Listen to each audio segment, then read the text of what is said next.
dengan tema meneguhkan Islam rahmatan lil alamin.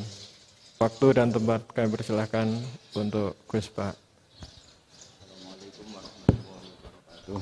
Waalaikumsalam warahmatullahi.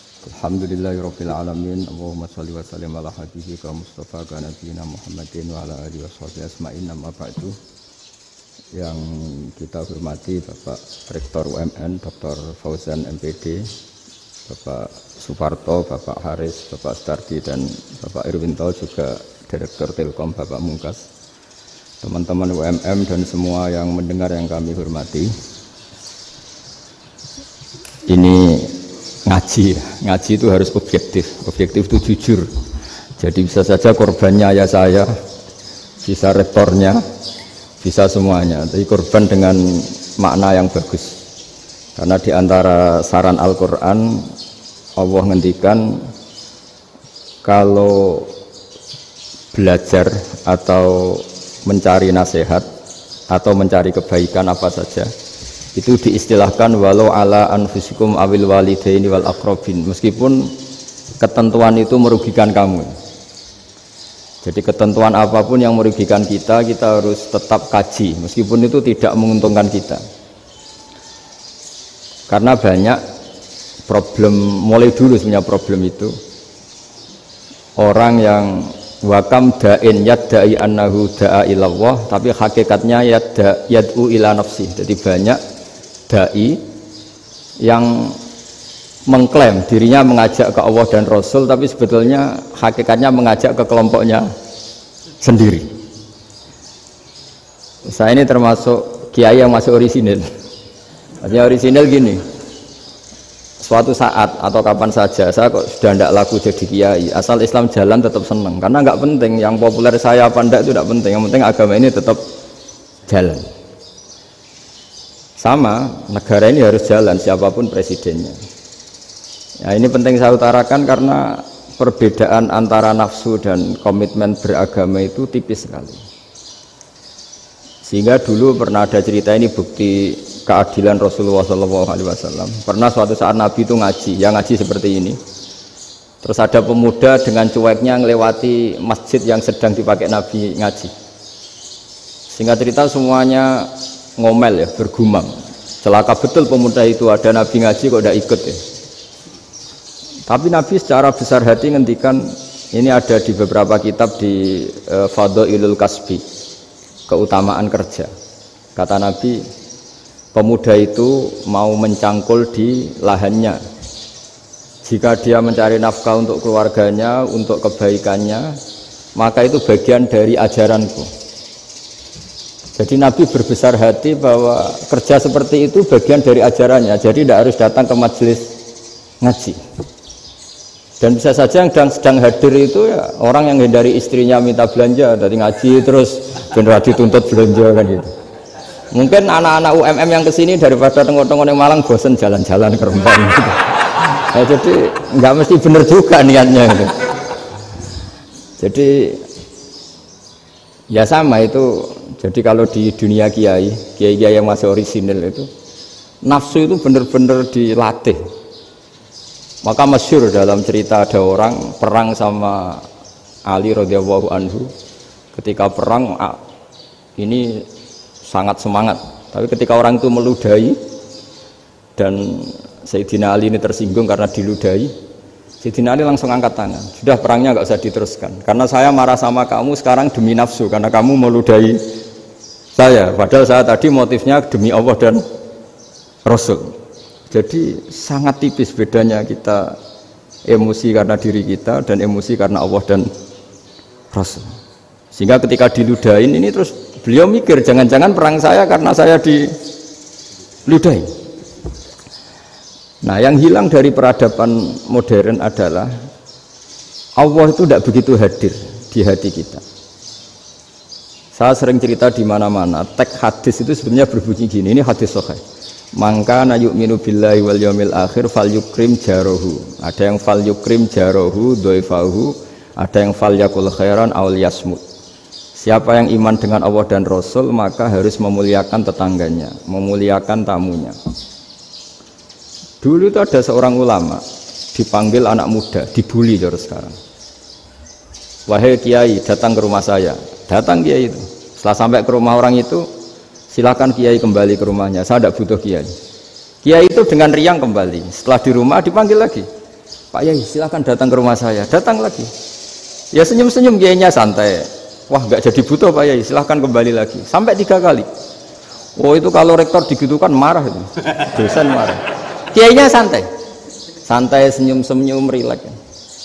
Ketika ditanya, kenapa Pak Yai tidak tersinggung? Jawabannya unik.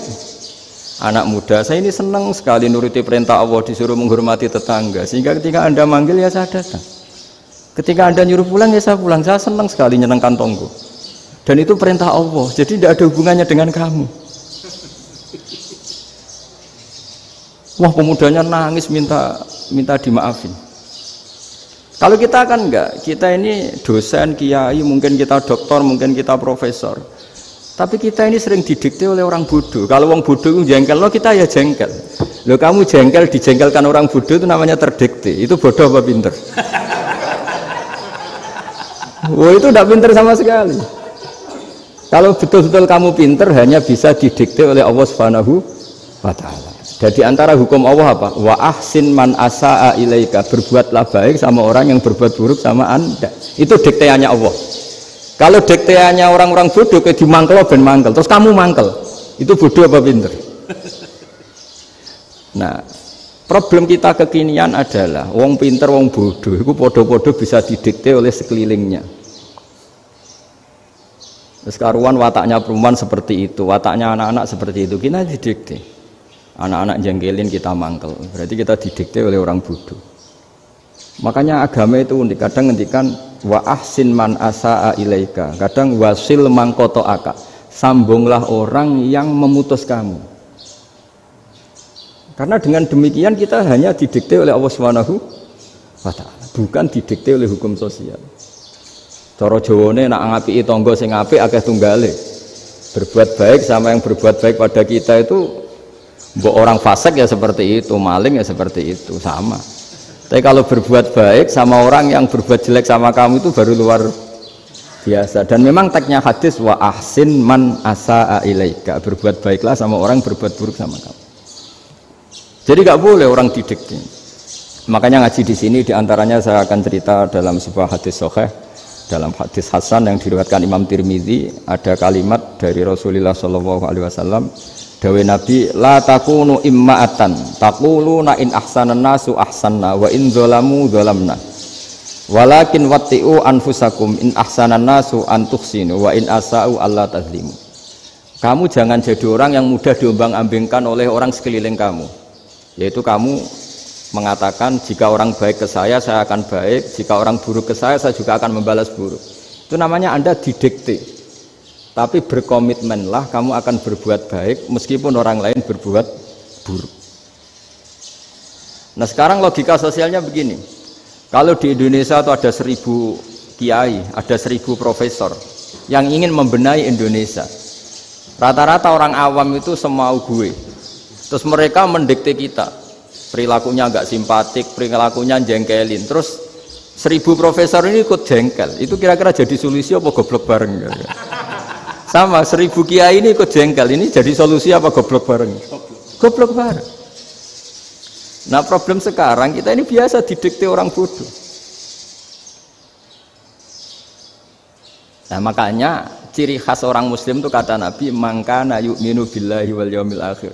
Jadi baik tetangga karena perintahnya Allah dan Rasul. Pentingnya apa? Bedanya karena berbuat baik ini perintahnya Allah, mbok tonggo apik lah kita tetap apik karena perintahnya Allah dan Rasul. Begitu juga dengan hubungan dengan istri, dengan anak. Bojomu lagi cerewet lah ya tetap apik. Karena dengan cara itu kita hanya tunduk kepada Allah dan Rasul. Tapi kalau kamu, istri saya kalau baik ya saya baik, kalau enggak ya enggak. Berarti Anda didikte oleh perilakunya dia. Itu latihan, ya kalau dalam bahasa pondok, latihan jadi wali itu yang paling berat. Nabi itu kalau sama orang munafik itu sabarnya Masya Allah. Padahal Nabi perso kalau orang itu orang munafik. Karena dengan cara seperti itu, bahwa kebaikan Nabi pada seseorang itu atas perintahnya Allah dan Rasul, bukan atas nama servis. Kalau Nabi hanya baik kepada Abu Bakar, itu mungkin orang bilang, wis adune wong Abu Bakar baik sama Nabi. Tapi kalau Nabi baik sama orang munafik, Abdullah bin Ubay bin Salul, itu kalau nggak perintahnya Allah dan Rasul itu nggak bisa. Nah ini cobalah berlatih seperti itu, sehingga kita tidak mudah didikte.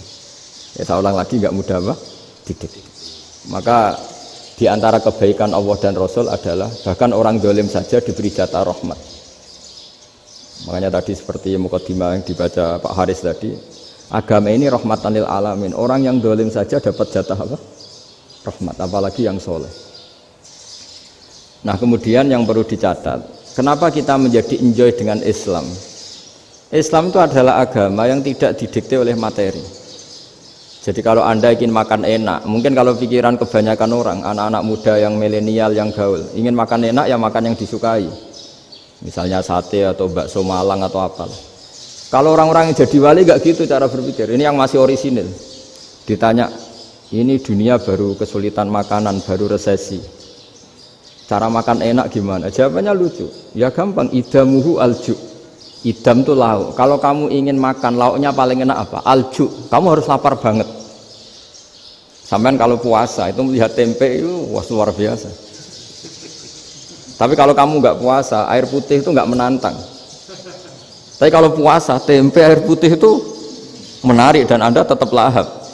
Apa? Karena lauk terbaik adalah alju, yaitu lapar. Nah tapi kita ini enggak, kita ini kayak orang bodoh. Kayak orang bodoh tadi, profesornya makan nyaman ya kalau sesuai selera. Nah itu kan sama dengan anak-anak ABG. Anak ABG itu makan lahap ya kalau yang disukai. Lalu bedanya apa ABG sama profesor? Kalau cara berpikir masih sama kan itu. Kiainya juga gitu, kiai makan enak kalau yang disukai, kalau enggak. Lalu bedanya apa kiai sama orang awam? Orang awam juga gitu, makan lahap ya kalau yang disukai. Nah ternyata perilaku kita ini yang pintar sama yang bodoh sama mas. Kalau kamu ingin berkasta lebih baik, itu cara makan enak itu apa? Idamuhu al-jur. Lauk terbaik adalah karena kita sangat lapar. Makanya masyhur dalam cerita-cerita tarikh sirah nabawiyah, Nabi diberi hadiah, beberapa hadiah. Di antaranya ada yang diterima, ada yang enggak. Termasuk yang dikembalikan itu dokter. Ada seorang raja memberi hadiah Nabi dokter Tobit. Itu sama Nabi dikembalikan.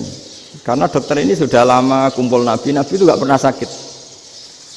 Akhirnya dokter ini putus asa, ini enggak perlu diobatin. Ketika ditanya, kenapa ya Rasulullah engkau tidak pernah sakit? Karena kita ini kaum, kita ini komunitas masyarakat yang tidak akan makan kecuali lapar. Dan kalau sudah makan, berhenti sebelum kenyang. Jadi sederhana sekali pengobatan zaman Nabi. Sebagian besar penyakit itu pasti disebabkan kita ceroboh dalam hal makan.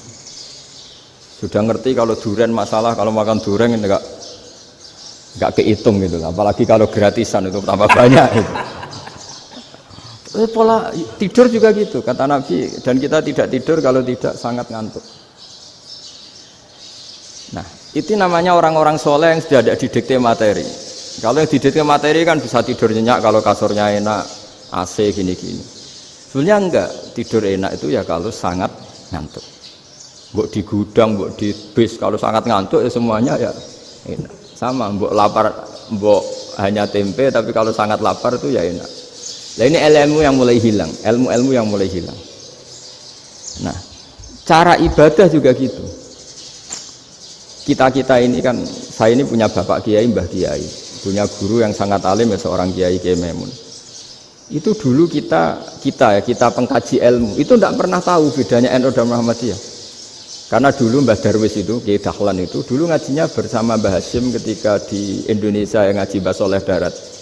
Mbah Soleh Darat itu dulu ngajinya sama buyut saya ke-6, namanya Mbah Soleh Asnawi di Kudus. Mbah Soleh Darat itu dulu alim-alimnya orang Jawa ya Mbah Soleh Darat, Soleh bin Umar. Tempatnya di Semarang, tapi beliau itu sebenarnya orang Jepara yang dekat Kudus. Setelah di Mekah, Mbah Hashim ini mondoknya, mulazimnya ke Syekh Mahfud Termas, tapi sesekali ke Syekh Khotib Minangkabau. Nah yang Mbah Ahmad Dahlan lebih sering ke Syekh Khotib Minangkabau, sesekali ke Mbah Mahfud. Singkat cerita, karena Syekh Khotib Minangkabau sudah modern ya, terlibat organisasi dunia. Pas itu beliau pengagum Muhammad Abduh, pengagum Rasid Ridho, sehingga bawaannya Mbah Dahlan itu lebih pergerakan karena beliau lebih ngidolakan Syekh Khotib. Nah Syekh Khotib sendiri sebenarnya orang Minangkabau. Jadi beliau namanya Muhammad saja sebenarnya. Jadi menantunya orang Arab. Oh itu dicibir mertuanya ini karena punya mantu orang Jawa, orang ndak Arab. Singkat cerita terus si mertuanya bilang gini, kamu jangan pernah bilang kalau orang Arab itu mansa kanal Arab, orang yang bertempat di Arab. Walakin man takallama bi arabiyyin fasihin, tapi orang bisa ngomong Arab secara fasih. Singkat cerita, kalau kamu tidak percaya, nanti suatu saat menantu saya kalau Jumatan, tidak usah kamu kasih tahu, langsung suruh jadi khotib. Nggak usah kamu kasih tahu, syaratnya tidak usah kamu kasih tahu. Kalau sekarang kan enggak. Kalau dosen mau jadi khotib kan mengumpulkan materi dulu. Lucunya di antara materinya itu dari TV, makanya jadi ribet kan khutbah sekarang. Kalau musim corona ya akan ngomong corona, musim apa yang ngomong apa. Jadi lagi-lagi didikte oleh media. Sebenarnya kalau ngomong kan sesuai kebutuhan umat, ini obatnya apa, tapi nggak sesuai trending topik, itu kan kayak anak-anak gaul. Ini dokter kok gitu kan aneh. Singkat cerita si khotib ini nggak dikasih tahu, saya Muhammad tadi nggak dikasih tahu, langsung disuruh khutbah. Fatakallama bikalamin fasihin, dia ngomong fasih sekali, bahkan ngalah-ngalahi fasihnya orang Arab asli. Semenjak itu beliau dapat gelar al-khotib, orang yang cakap berpidato berkhutbah. Makanya terus dia Syekh Khotib Al-Minangkabau. Jadi orang Indonesia itu luar biasa. Dulu yang namanya orang Indonesia di Arab Saudi itu dihormati sekali, karena yang kesana itu pasti ulama. Sudah alim di Indonesia kesana, termasuk Mbah Ahmad Dahlan, Mbah Hashim dulu karena sama-sama muridnya Mbah Soleh Darat. Lama-lama yang kesana itu TKI TKW itu ya mulai agak dibully. Dulu Syekh Nawawi di antara ijtihad yang dihormati itu beliau mengkritik nyuwun sewu orang yang kan orang biasanya normalnya kan muji orang mati syahid, hebat orang mati syahid itu hebat gini. Oke, kita sepakat orang mati syahid itu hebat. Tapi kata Imam Nawawi dengan syarat niatnya itu li'ila'i kalimatillah dan itu bawaan takdir. Saya ulang lagi, itu bawaan takdir, harus mati di medan perang. Tapi tidak boleh seseorang ini niat perang tapi niatnya supaya syahid. Karena kalau begitu berarti dia berniat supaya menjadi maktulal kafir, orang yang dibunuh orang kafir. Kedua, dengan dia mati berarti pasukan Islam berkurang. Berarti dia ingin pasukan berkurang, hanya ambisinya dia ingin langsung ke surga. Misalnya pasukan orang Islam itu 10, orang kafir 10. Kalau kamu ingin syahid berarti mati 1 kan, tinggal 9 kan. Nah kalau yang seperti itu 10 kan mati semua. Gara-gara ingin syahid akhirnya perangi rapati tenanan, benang mati, benang mlebu swarga. Kata Syekh Nawawi, ya enggak. Kalau kamu perang sama orang kafir ya niat menang. Dengan niat menang ini kamu ingin li'ila'i kalimatillah. Tapi kalau kamu ingin syahid berarti kamu menuruti keinginan nafsu kamu nang cepat masuk surga. Itu orang Arab kagumnya bukan main. Karena di mana-mana orang itu dinilai dari niatnya. Paham ini ya? Tapi perang loh ya, dalam kondisi perang, bukan teroris. Perang itu artinya orang kafir yang ingin bunuh kita, itu perang namanya apa? Perang. Dulu orang cerita syahid itu hanya pokoknya syahid itu hebat, pokoknya syahid itu hebat. Syahid di medan perang itu hebat, pokoknya syahid di medan perang hebat. Tapi ketika Syekh Nawawi memberi penjelasan ilmiah, jika kamu perang ingin cepat mati, ingin cepat syahid, artinya ini untuk pemenuhan diri kamu, karena kamu bayangkan langsung masuk surga. Kamu lupa bahwa dengan kamu dibunuh, kekuatan Islam berkurang. Akhirnya beliau memberi penjelasan, syahid itu bagus, itu sebagai takdir. Hanya takdir itu kita perang yang ingin menang, tapi takdirnya mati. Jangan dibalik, oleh perang rapati tenanan, benang mati, namun bu. Itu yang pertama, termasuk ulama yang pertama memberi penjelasan itu Syekh Nawawi. Akhirnya melahirkan kekaguman yang luar biasa dengan tafsir Munirnya itu. Terus beliau itu orang yang rileks kalau menjelaskan ilmu. Ini ya juga guru-gurunya Mbah Hasim, Mbah Guru sama Mbah Hasim sama Mbah Ahmad Dahlan Syekh Nawawi. Jadi dulu yang alim di Arab itu ada Syekh Nawawi, ada Syekh Khotib Minangkabau, ada Syekh Bakir Jogja, ada Syekh Mahfud Termas. Itu orang Indonesia banyak sekali yang alim. Bahkan di antaranya yang dikagumi Al-Azhar itu juga orang Indonesia, nama Syekh Abdul Manan, itu mbahnya Syekh Mahfud Termas. Itu pertama ada duta besar Indonesia di Mesir, itu termasuk barokahnya Mbak Abdul Manan tadi, itu juga orang Indonesia. Jadi pemahaman ulama Indonesia itu khas, termasuk ketika memaknai apa? Syahid. Ketika memaknai apa? Syahid. Itu unik. Ketika Syekh Nawawi diuji dulu itu yang namanya ulama diuji dulu oleh 100 ulama. Jadi dulu ya ada kompetisi. Imam Bukhari diakui jadi ahli hadis itu diuji oleh mi'atu muhaddisin, 100 orang ahli hadis, sanad dibolak-balik, matanya dibolak-balik, tapi beliau tetap bisa mengembalikan proporsi sanad itu. Syekh Nawawi pernah diuji gini. Ayul afdol al ulama awe salatin. Keren mana ulama sama raja atau sama orang-orang kaya, sama penguasa? Ya keren ulama. Terus dibully sama orang. Tapi setahu saya banyak ulama yang antri di rumahnya raja, tapi saya tidak tahu melihat raja antri di rumahnya ulama. Kan kebanyakan kan mungkin ustadz atau kiai yang antri ngajukan proposal kan enggak. Nah, kalau raja kan enggak pati itu, malah enggak usah antri, kiainya sudah nyambut sebelum datang. Jawabannya lucu Syekh Nawawi itu, dan yang tanya itu langsung diem. Ya karena ulama itu tahu fungsinya uang, sehingga cara nyari sampai seperti itu. Sementara raja-raja itu tidak tahu fungsinya ilmu, makanya tidak pernah sowan ulama. Sehingga jadi ya dianggap enteng saja. Ulama kan tahu fungsinya uang, tahu untuk pondok, tahu masjid. Sementara raja tidak tahu fungsinya ilmu.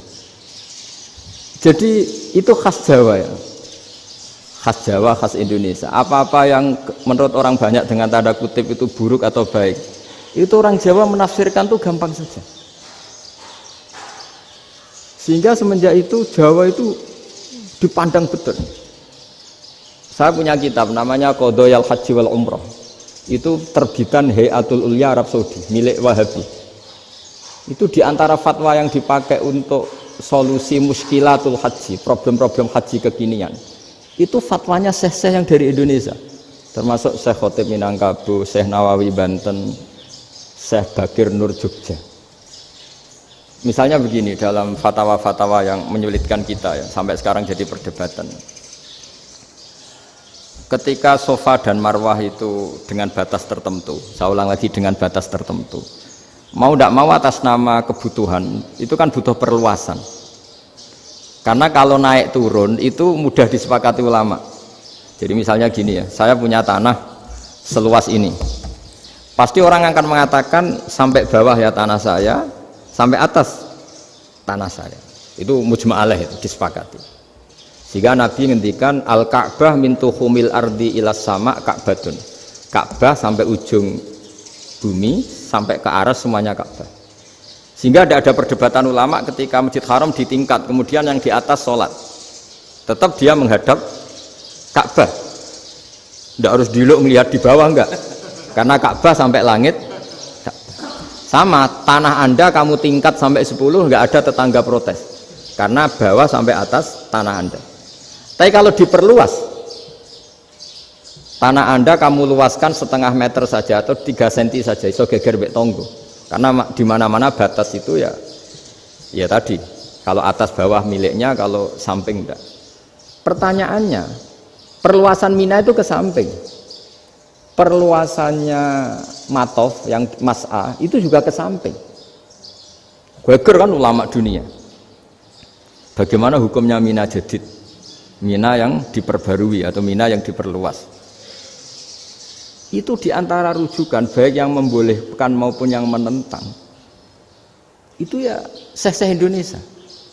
Itu orisinal tuh. Saya punya kitab orisinal terbitan Hayatul Ulya, kira-kira ya kemenaknya Arab Saudi kalau di Indonesia itu. Itu yang dirujuk dawuh Syekh Nawawi, dawuh Syekh Khotib Minangkabau. Karena apa? Ada logika khas Jawa. Misalnya begini. Meskipun saya tidak perlu fatwa Mina Jadid sah apa enggak, memang jadi perkhilafan ulama. Misalnya kampung ini dinamai Mina. Pertanyaannya gini, tanah yang di samping ini bisa milik Anda apa enggak? Ya bisa Gus kalau dibeli atau dihibahkan. Berarti tanah di samping Anda menjadi milik Anda karena ada proses pengambil alian lewat beli maupun hibah. Nah masalahnya ini negara itu berhak menganeksasi atau memasukkan ini sebagai mina. Itu ulama Jawa kalau ditanya, alasannya apa? Fa innal muttasila bis-sy' hukmu dzalika sy'. Karena yang gantet, yang mutasil itu bisa dihukumi seperti sesuatu itu. Jadi kalau ini mina, ya yang gantet mina ini ya bisa dikatakan mina. Beda dengan membuat mina, malang mina, wah itu tidak bisa, tidak mutasil kan. Itu enteng sekali ulama Jawa. Satu ya tentu karena kebutuhan, tapi asal masih al-muttasilu bihi, yang masih tanah yang masih mutasil dengan. Nah ketika perluasan mas'ah antara sofa dan marwah kan misalnya ini batas luasnya sofa, ini batas luasnya marwah. Lalu atas nama kebutuhan, sofa marwah itu sampai sini, sampai agak meluas ke sini. Itu geger Arab Saudi. Wah ini gimana? Padahal tawaf itu harus antara gunung sofa dan gunung marwah. Sa'i itu ya. Tapi kalau istilah Quran memang tawaf sama-sama. Makanya apa? Inna sofa al-marwata min sya'airillah faman hajjal baita wa i'tamara fala junaha alaihi ayat tawafa. Nah, jadi kalau istilah sa'i di Quran itu masih tawaf. Karena harus ada, kalau bisa lah, bukan harus. Kalau bisa memang harus ada unsur muternya. Kita kalau sa'i kan dari sini sofa sampai sini marwah. Terus kan agak muter ke sini. Nah, kan agak membentuk lingkar. Nah, makanya Quran tetap mengistilahkan apa? Tawaf. Jadi bukan sini ke sini terus sini ke sini kan enggak, tapi sini sampai sini terus muter kan terus sini. Jadi antara setar dan selama ini prakteknya kan gitu ya, sofa ngambil sini terus ke sini terus agak muter. Nah, karena ada unsur agak muter ini terus orang menyebut apa? Tawaf. Tapi itu bukan syarat sah, ini cerita ideal. Saya ulang lagi ya, Gunung Sofa itu puncaknya atau pucuknya kalau dalam bahasa Jawa itu ya hanya segini, ini sampai sini. Nah kelompok Islam yang fikih keras nggak boleh diperluas karena Allah memilih tempat ini itu spesial, jadi nggak boleh ke yang lain. Tapi ketika kebutuhan mendesak mau tidak mau harus diperluas, itu jawabnya Kiai Jawa lucu. Gunung sing ketok itu sing dhuwure tok, sikilane luwih hombo. Jadi karena kan gunung kan bentuknya gini. Nah sofa yang kecil itu yang atasnya, tapi sikilannya sini kakinya lebih luas. Jadi boleh perluasan asal tidak melebihi kakinya. Ya dihitung ya lebih luas. Jadi Kiai Jawa itu kayak wong delok gunung Penanggungan, kayak gunung Arjuna. Di mana-mana puncak gunung itu lebih kecil timbang kakinya. Artinya diperluas ini bukan berarti tidak di sofa dan tidak di, itu khas Kiai Jawa. Jadi jangan kira orang Jawa itu tidak hebat sekali. Termasuk perkembangan hotel di Arab Saudi. Itu dulu sebelum ada hotel, buyut saya kelima atau keenam dulu haji, namanya Badur Rahman. Itu kalau mau ingin apa ya, menghindari terik matahari itu masuk gua. Itu masuk gua itu hanya separuh badan, kakinya di luar. Jadi jangan bayangkan kalau gua di Indonesia kayak gua Akbar di Tuban orang bisa masuk jalan-jalan, enggak. Gua di Arab itu kayak cepitan batu, tidak sampai masuk. Sehingga kepalanya dimasukkan, kakinya masih kena matahari, saking panasnya Arab Saudi. Sehingga dalam bayangan hijrah ketika Nabi bersembunyi di gua apa? Sur, itu kata Abu Bakar, kalau orang kafir melihat kakinya pasti melihat kita karena nggak bisa masuk penuh. Jadi orang itu mau dempes tok. Sehingga ya kira-kira luasnya gua paling segini. Makanya guyonannya kiai-kiai itu untung nggak kayak gua Indonesia. Kalau kayak gua Indonesia laba-labanya capek karena luas sekali. Jadi jangan bayangkan gua Arab tuh kayak gua Indonesia. Makanya bayangannya andai kan orang tuh melihat ke bawah pasti melihat kita karena orangnya nggak bisa masuk penuh, nggak bisa masuk 100%. Ya kayak cepitan batu lah mirip. Itu kan mirip Gunung Uhud. Gunung Uhud kata Rasulullah, nanti kalau kamu perang itu di atas, menang atau kalah di atas. Musuh biar di bawah. Dengan di atas kamu bisa manah. Jangan bayangkan kayak Gunung Merapi, kayak Gunung Penanggungan. Nah, kalau Gunung Penanggungan manah ke bawah yang layang kan. Jadi gunung di Arab itu kayak bukit. Ya sampean pernah kan ke Uhud itu ya sama ini aja tinggi ini kan. Nah ini yang mulai ada mis. Makanya nerjemah itu susah di Indonesia. Karena jabal itu udah harus tinggi. Kalau tinggi nggak bisa manah dari atas ke bawah kan nggak ngefek kan. Sampai kalau ke Uhud gunungnya kan pendek sekali sehingga yang manah dari atas ke bawah ya kalau kena musuh ya celaka karena memang dekat. Ya kalau gunung Indonesia manah dari atas ke bawah yang layang nggak ngefek. Nah itu susahnya nerjemah bahasa Arab ke kita. Jadi apa ya? Transkrip itu nggak gampang karena ada pengertian yang beda. Kita kalau bilang gunung itu tinggi sekali. Lama-lama yang di Indonesia ini orang-orang yang bodoh. Sehingga orang Jawa kalau ke sana dibully, ya Jawa tak kulul khaya. Orang Jawa itu penggaweannya itu mangan ulo, makan ular. Karena belut itu kalau di kamus itu persis ular. Dulu itu kan kamus tidak full color. Gara-gara gak full color, gambar belut sama ular itu sama. Belut itu belut sama ular kalau nggak full color gambarnya sama apa enggak? Sama. Terus orang Jawa itu kan masih banyak yang makan bajing itu apa? Ketupai itu. Bajing kalau digambar tidak full color sama dengan tikus. Gambar yang tidak warna. Hitam putih. Sehingga kita ini dibully pemakan tikus dan pemakan ular. Karena belut itu persis ular kalau digambar yang tidak full color. Sampai datang Syekhona Khalil, datang ulama ngarang kitab ya judulnya Al-Belut karena nggak terima bangsanya dinyak makan apa? Ular. Terus dikarang wal belut hayawanun bakhriyun terus ya isu fi kadza wa kadza itu beda dengan al-hayyah itu diterangkan mulai bisa nerima. Terus sistem hotel juga gitu. Sampai tanyakan dalam sejarah dulu orang Sedayu ada namanya Syekh Mukhtar. Syekh Mukhtar bukan bikin rumah besar yang siapapun orang Indonesia haji itu nempat di sana. Nah ini yang menginspirasi akhirnya ada hotel. Dulu Syekh Mukhtar hanya menyediakan untuk hujat-hujat Indonesia. Lama-lama jadi hotel. Nggak mau saya mau cerita. Kata Mbah Mun sering cerita. Kenapa wa ma arsalnaka illa rahmatal lil alamin, kata Mbah Mun, Allah itu pasti bikin ulama yang tidak produk Arab itu pasti ada. Kalau orang Arab jadi ulama wajar, bahasanya Arab, domisilinya di Arab. Tapi Allah akan selalu bikin ulama yang tidak bangsa Arab. Imam Ghazali itu Tus itu Persia. Imam Bukhari itu kira-kira kalau sekarang ikut Uzbek. Ya. Imam Bukhari itu kalau negara sekarang ikut mana? Uzbek. Kenapa demikian kata Mbah Mun? Karena Allah sudah ngendikan wa ma arsalnaka illa kafatal linnas. Manusia semua ini kena khitabnya Islam. Kalau tidak ada ulama yang dari berbagai negara, kesannya Islam itu hanya milik orang Arab Saudi. Makanya Allah selalu bikin ulama-ulama yang bahkan tidak Arab. Termasuk Imamul Muhaddisin, yaitu Imam Bukhari itu orang Uzbek, orang Rusia lah kalau sekarang ikut Uni Soviet dulu. Imam Ghazali itu orang Persia. Syekh Nawawi itu orang Banten. Karena Allah ingin memaklumatkan bahwa Islam ini untuk semua. Sehingga orang yang tidak Arab pun bisa belajar Islam.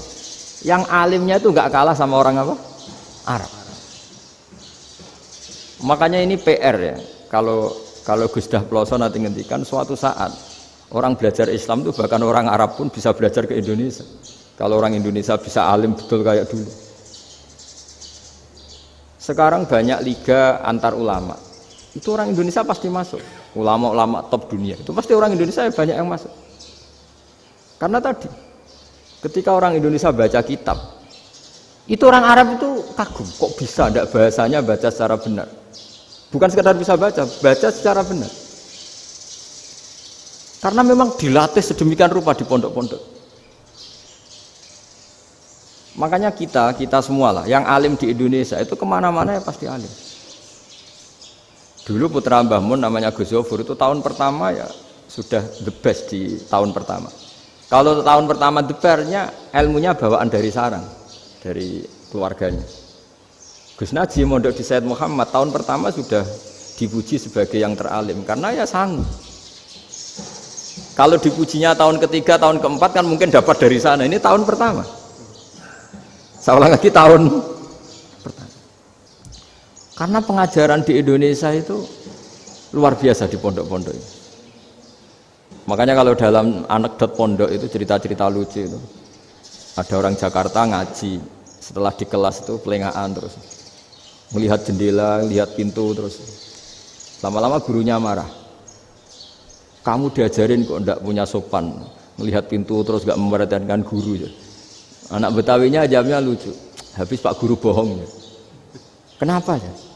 Kamu Pak Guru bilang Ja'a Zaidun, Zaid datang. Tak lihat enggak ada yang datang. Setelah itu contoh nasab kan ro'a itu Zaidan. Saya melihat Zaid, saya enggak melihat Zaid. Contoh ketiga yang jar kan maror tu Zaidin. Saya berjalan ketemu Zaid. Pak Guru diam di situ enggak jalan-jalan. Jadi saking detailnya Indonesia dia diajari. Kalau rofa Ja'a Zaidun, kalau nasab ro'a itu Zaidan, kalau jar marortu bi Zaidin.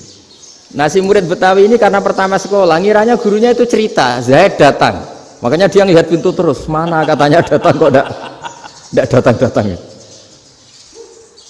Nah dengan latihan seperti itu, kemungkinan orang Indonesia salah itu kecil karena memang dilatih betul. Saya ulang lagi karena memang dilatih betul. Sehingga ketika orang Indonesia ini yang cerita seorang wartawan.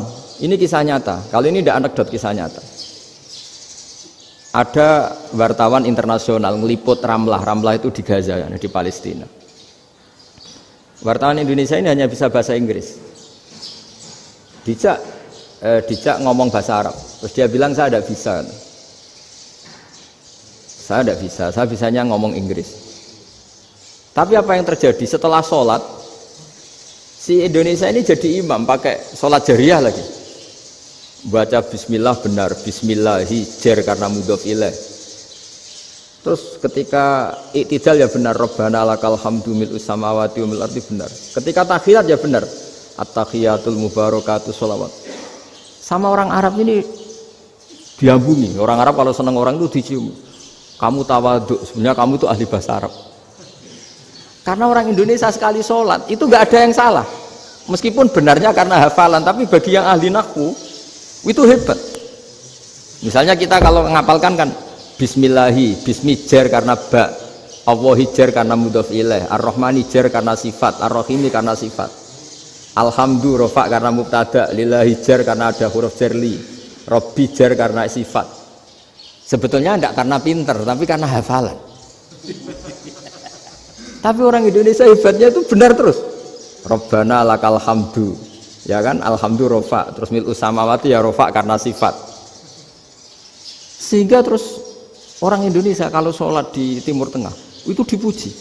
Karena makhrajnya ya benar, rofa nasabnya juga benar. Nah itu di negara lain tidak ada, enggak Indonesia. Orang Cina itu sering bikin marah orang-orang Arab karena kalau dongo itu nggak fasih kayak orang Indonesia. Kalau orang Indonesia kalau dongo ya Allahumma Allahumma tohir tohir qalbi qalbi. Orang Cina ini yang jadi guyon di Arab. Allahumma Allahumma tahir tahir kalbi kalbi gitu. Itu kan bedanya jauh. Itu orang Arab pertama membiarin, lama-lama kalbun kalbun entak gitu. Maksudnya asu-asumu gitu. Karena dia bilangnya qaf itu kaf. Jadi kalau Allahumma do Allah tohir, kalau aturi nyucekno panjenengan kalbi ing asu ingsun kan. Tapi kalau qalbi itu ati ingsun, tapi kalau kalbi anjing ingsun. Bedanya qaf sama kaf. Ada orang-orang kalbun entak, asu-asumu, maksudnya kan. Tapi padahal orang Cina itu paling dilihat teksnya ya pakai qaf. Orang Indonesia enggak, mulai kecil dilatih sak fase-fase. Sampai ya sulit betul latihan Fatihah itu. Kalau di Kudus malah sampai 3 bulan Fatihah. Sampai at-tahiyyatu, kurang lagi, kurang bersih. At-tahiyyat sampai gitu. Sampai ada cerita itu orang dipanggil maftuhin itu gak melengak, harus maftuhin. Baru melengak. Tapi barokahnya itu orang Indonesia kalau dongo memang benar-benar Allahumma tahhir qalbi. Ya Allah sucikan hati kami, bukan tahhir kalbi. Karena sekali jadi kaf itu maknanya anjing saya. Ya Allah sucikan anjing. Jadi ini orang Indonesia. Jadi kata Mbah Mun, dawe Mbah Mun, illaka fatal linnas, bahwa agama ini milik semuanya. Itu diantara bukti Allah menghendaki atau mendesain Islam seperti ini, orang yang belajar di Indonesia. Itu pengetahuannya Islam, pengetahuannya tentang Islam itu tidak kalah sama yang belajar di Al-Azhar, sama yang belajar di Arab Saudi. Makanya ini PR-nya UMM, PR-nya IAIN, PR-nya UIN. Bisa enggak sealim mereka dalam bahasa Arab? Nah, bahasa Arabnya man anta, ana zaidun. Jangan sampai, karena kita di sana ini kadung dibully. Orang Arab tuh kalau bully kita, sampai tak kasih cerita. Itu ngawurnya Masya Allah. Kata dia, ada anak orang Indonesia haji. Si anaknya orang Indonesia yang dijotos sama anaknya orang Arab. Dijotos, dipukul. Singkat cerita terus si orang Indonesia nggak terima, anaknya yang orang Arab dipukul. Yang balas bapaknya. Orang Arab tanya, lima ada dorobta ibni, kenapa kamu mukul anak saya? Itu orang Indonesia bahasa, wah aku biasa. Jadi hanya bilang gitu.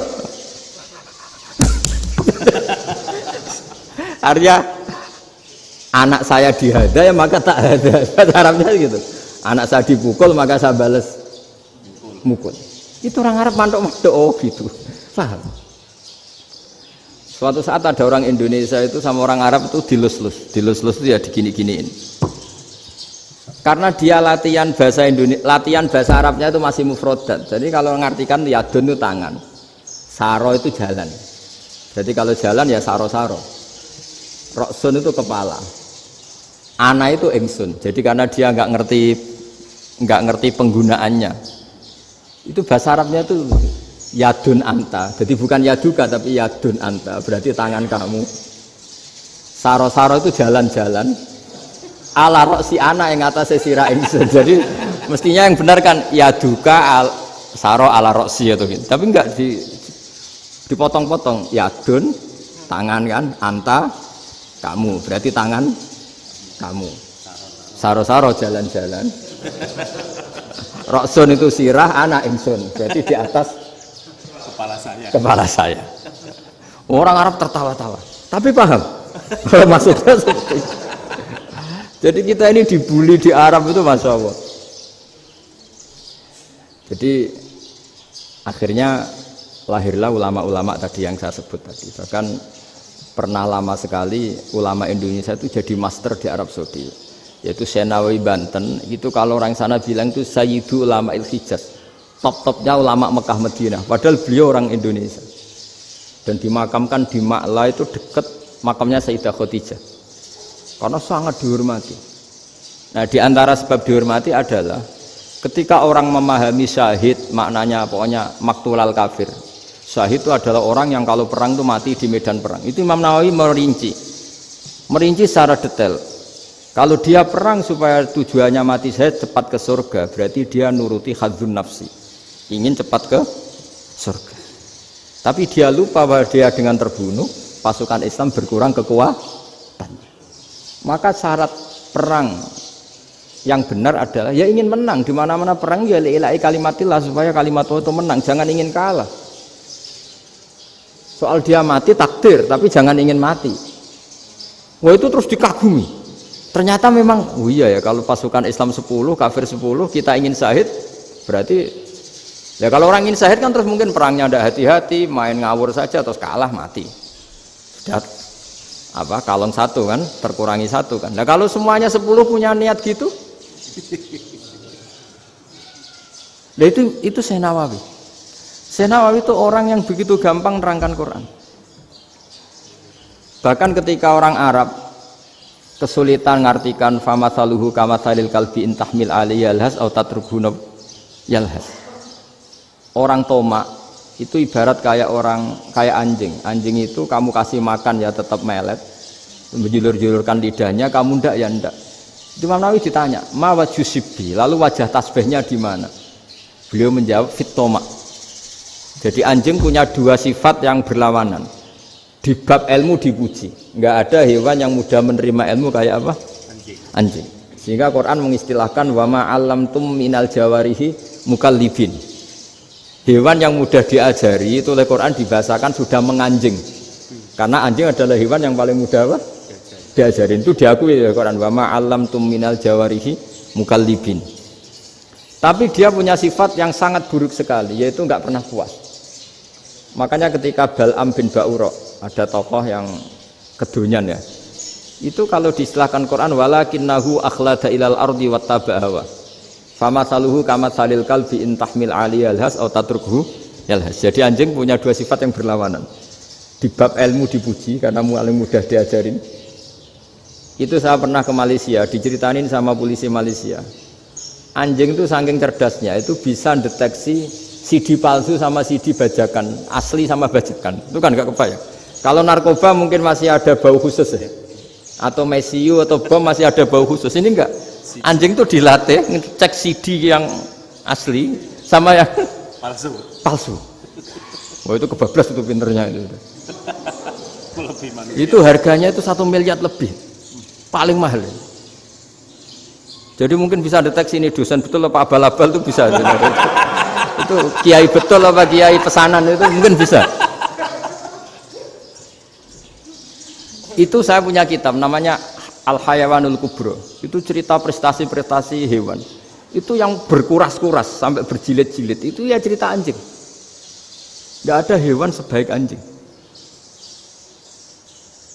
Di bab itu ya, di bab sampai ya tadi ada anjing yang sangat loyal sama majikannya. Loyalnya Masya Allah, sopannya Masya Allah.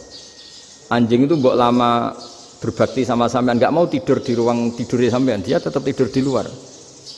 Corong Jawa nggak ngelama. Suatu saat si raja ini minum, wisata minum. Pas mau minum diterjang sama anjingnya sampai tumpah. Kecewanya raja ini itu karena selama ini anjingnya sopan sekali. Sekedar ganggu di ruangannya nggak pernah, malah ini mau minum minuman yang disukai diterjang anjingnya tumpah. Marah kan anjingnya di mana? Ternyata apa? Minuman itu anjing ini tahu kalau minuman itu beracun, diracuni oleh musuhnya. Itu saking hebatnya anjing sampai ketika ngawal rajanya itu tidak sekedar ada penjahat atau maling. Bahkan trik-trik kayak minumannya diracun oleh orang lain itu anjingnya tahu. Sehingga pas mau diminum diterjang sampai terus supaya nggak keminum. Makanya Quran istilahkan anjing itu apa? Wa ma 'allamtum minal jawarihi mukallibin. Hewan piaraan yang kamu ajarin nanti sampai sepinter anjing. Makanya Ashabul Kahfi itu ketika ngajak anjing tadi, beliau tidur, anjing itu tidurnya bil wasit. Wakal buhum basitun zira'aihi bil wasit. Jadi dia tidur dalam posisi siaga.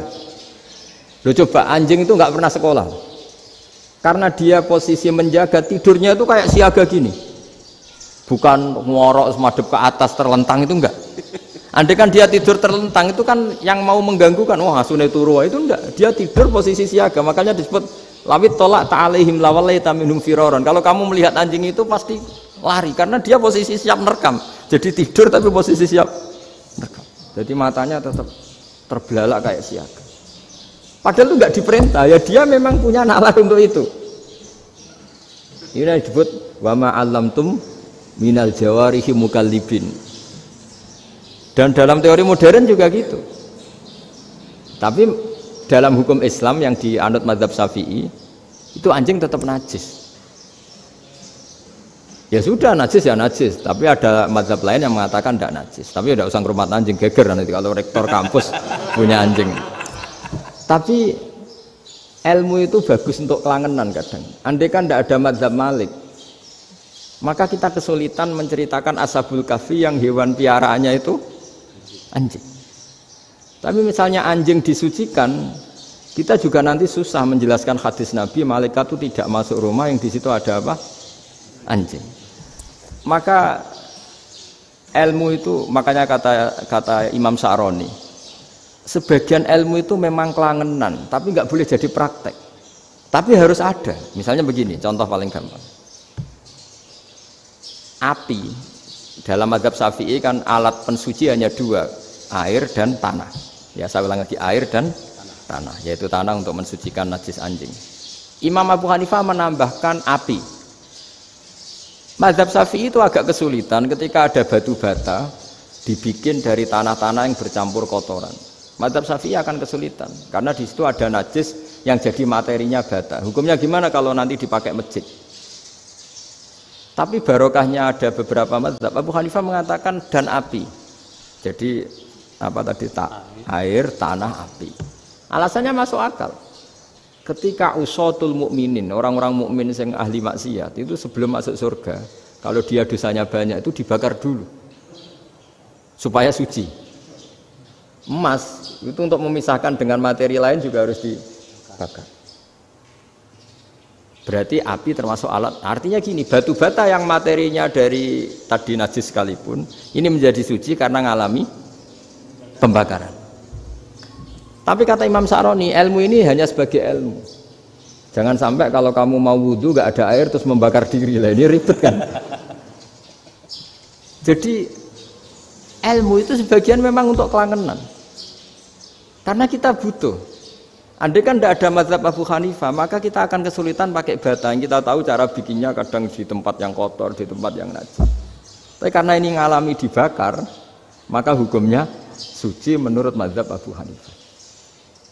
Dan itu sering ulama itu sampai apa? Saya punya kitab fikih namanya Fardul Masail.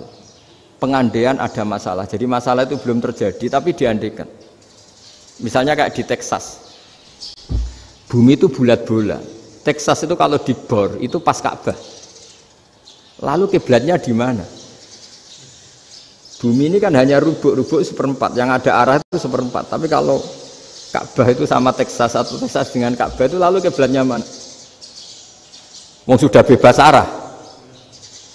Maka ilmu mengatakan mara'ahu muslimuna hasanan fawa indahu hasanun. Kamu jangan nuruti ilmu hakikat tapi nuruti mindset. Kalau mainstreamnya orang banyak seperti itu, mindsetnya orang sana misalnya Ka'bah sana ya ikut sana. Tapi ini tidak mewakili hakikat karena kalau yang 380 derajat itu kan terus ribet. Makanya ini kesulitan di bab-bab fikih. Ya saya ulang lagi, kesulitan di bab-bab fikih. Makanya fikih itu selalu bicara, misalnya gini, ada orang sholat. Saya ulang lagi. Setelah salam pertama dia kentut, itu sholatnya batal apa enggak? Itu lama berdebat. Yang dikatakan rukun sholat itu salam pertama. Sehingga orang kalau sudah salam pertama, maka sudah keluar dari sholat. Maka kalau kentut gak apa-apa, wong yang keluar dari sholat itu salam pertama. Tapi lalu pertanyaannya, kenapa Nabi salam 2 kali? Lalu yang kedua gunanya apa? Ribet kan, partai ini kalah pasti kalau ditanya gitu. Tapi kalau ditanya dibalik, sholat itu satu ibadah yang dimulai dengan takbir, yang diakhiri dengan salam. Berarti salam pertama itu pengakhir apa nunggu salam kedua? Pertama, di semua ulama bilang salam pertama. Kalau salam pertama sudah pengakhir, berarti pembatalan setelah itu nggak punya efek, nggak punya akibat. Itu kan ribet. Debat fikih itu memang ribet. Fikih itu memang senam otak karena pertanyaannya mirip-mirip seperti itu. Nah, sampean milih mana? Milih salam pertama apa salam kedua? Pasti ulama milih salam pertama. Jadi anehnya fikih itu di situ. Misalnya orang mati, takbir itu berapa kali? 4 kali. Andai kan takbir 5 kali itu batal apa enggak? Satu ulama mengatakan 5 kali itu batal. Karena rukunnya sholat jenazah itu takbir 4 kali. Berhubung ini rukun, kalau nambahi ke 5, berarti menambahkan rukun. Kayak kamu sholat, rukuk 2 kali kan batal. Sujud 3 kali, batal. Karena menambahkan apa? Rukun. Berarti kalau takbir 5 kali, batal. Tapi pertanyaannya, takbir itu adalah wiridan biasa, sehingga kalau ditambahkan nggak punya akibat batal. Jadi perdebatan ulama itu kadang ya lucu. Kayak kemarin Pak Haris pas pertama bertamu ke sini mau ngundang saya, tak ceritain. Dulu sholat jenazah itu pasti mayit di depan. Karena lazimnya sholat jenazah itu mayit di depan. Tapi mulai dulu ulama sudah berpendapat, andai kan jenazahnya di belakang pun tetap sah. Fa innal janazah laisat bi imamin. Karena jenazah itu tidak imam. Kenapa harus di depan? Oh, tidak imam kok harus di depan. Itu mulai dulu. Sehingga ketika Arab Saudi pernah mengalami tragedi, ada orang yang dibungkus kayak mayit, ternyata senjata. Setelah di dekat Ka'bah dipakai dulu, tragedi tahun berapa itu? Pokoknya pernah ada tragedi itu. Semenjak itu Arab Saudi kalau ada orang mati tetap di kamar mayit, terus ada sholat jenazah. Padahal mayitnya di belakang yang jamaah. Jadi meskipun kita tidak akan bikin ajaran baru jenazah di belakang, ya tidak keren, kasihan kan. Tetap biasanya di depan ya di depan. Tapi meskipun jenazah ini di depan, kita tetap berpendapat andai kan di belakang tetap sah, tapi nggak usah dipraktekkan. Nah pentingnya ilmu ini begini, saya misalnya di Rembang, boleh nggak nyolati ghaib jenazah yang di Surabaya? Boleh kan? Padahal yang kita solati di belakang. Jadi ilmu itu penting, cocok tidak cocok, namanya ilmu itu penting. Terus ada gini lagi pertanyaan di fikih. Memang saya sengaja akan ngaji fikih. Kalau ngaji intelektualitas orang Muhammadiyah juara lah. Tapi ini ngaji fikih. Ada orang sarongnya itu pas sampai lutut. Kalau berdiri lututnya tertutup. Tapi nanti kalau ruko agak jengking lututnya terbuka. Itu batalnya nunggu ruko apa mulai takbir sudah batal? Padahal pasti nanti batal kalau ruko ini. Itu ada ulama yang mengatakan, ya batalnya nunggu ruko. Bagaimanapun terjadinya pembatalan waktu ruko. Ada ulama mengatakan yang enggak mulai awal sudah tidak sah itu, karena pasti ngalami batal. Nah, pertanyaan-pertanyaan seperti itu penting karena lalu Allah menilai apa? Ya nilai niatnya. Misalnya gini, kalau contoh itu mungkin Anda tidak tertarik, tapi contoh begini. Kita mau operasi jam 10 siang. Kita tahu kalau nanti 10 siang akan divonis medis harus makan karena mau berobat. Malamnya itu kalau kamu orang soleh, bayangkan kamu orang soleh. Kalau tidak orang soleh kan tidak punya komitmen. Kamu milih niat puasa, apa enggak jam 10 mesti mokak menisan raposo. Kamu orang soleh. Kalau kamu orang soleh pasti milih puasa, karena ini Ramadan. Meskipun nanti jam 10 pasti disuruh batal sama dokter. Setidaknya kita berpikir gini, nak mati jam itu paling enggak ditulis saya sebagai orang yang puasa. Jadi perasaannya orang soleh itu beda. Kalau orang kok sampean barang menisan raposo kok ya mesti. Sampean tidak pernah berpikir bahwa puasa mulai fajar sampai jam 10 itu luar biasa. Bisa saja kita mati jam 7, bisa saja mati jam 6. Kan ditulis Allah sebagai orang yang berkomitmen terhadap puasa. Terus ada kemungkinan kecil. Udahlah jam 10 itu dokternya sakit atau nggak jadi ke sana. Berarti kamu kan nggak jadi bokok. Kan ya mungkin juga. Sama yang tadi. Delalah sebelum ruko ono wong sing nyarongi sampean. Sehingga sholatnya normal. Kamu tidak menemukan pakaian yang pas, jebule pas setelah ruko, mau ruko ono wong wah sholatnya kira bener disarongi. Itu agama. Jadi agama itu dimulai dari mana coba? Dimulai dari niat, dari komitmen. Nah sekarang kelirunya kenapa ada garis keras? Agama itu dimulai dari keinginan ideal. Itu yang mulai itu ada orang-orang garis keras. Agama ini enggak, agama ini dimulai dari niat. Sampai ada kaidah agama la yudraku kulluh la yudraku kulluh. Kalau tidak bisa ideal jangan ditinggalkan sama sekali. Tapi orang enggak, sekarang bayangkan Islam itu ideal. Pemimpinnya ya soleh, masyarakatnya soleh, enggak ada maksiat, enggak ada apa. Dan apa ilmu? Kalau secara ilmu mulai dulu ya ada orang dolim, ada orang soleh. Nabi kurang baiknya. Di angkatan itu ya ada orang munafik. Sehingga ulama itu sudah berpendapat ideal itu piye? Zaman Nabi saja ada orang apa? Munafik. Itu ilmu. Kalau nuruti kelangenan inginnya dunia ya steril, gak ada maksiat, gak ada apa. Dan agama itu diciptakan Allah itu memang unik. Calon Nabi misalnya, Nabi Musa itu sing rumah tuh Fir'aun. Ketika Nabi Muhammad lahir sing ribet manitia ini Abu Lahab.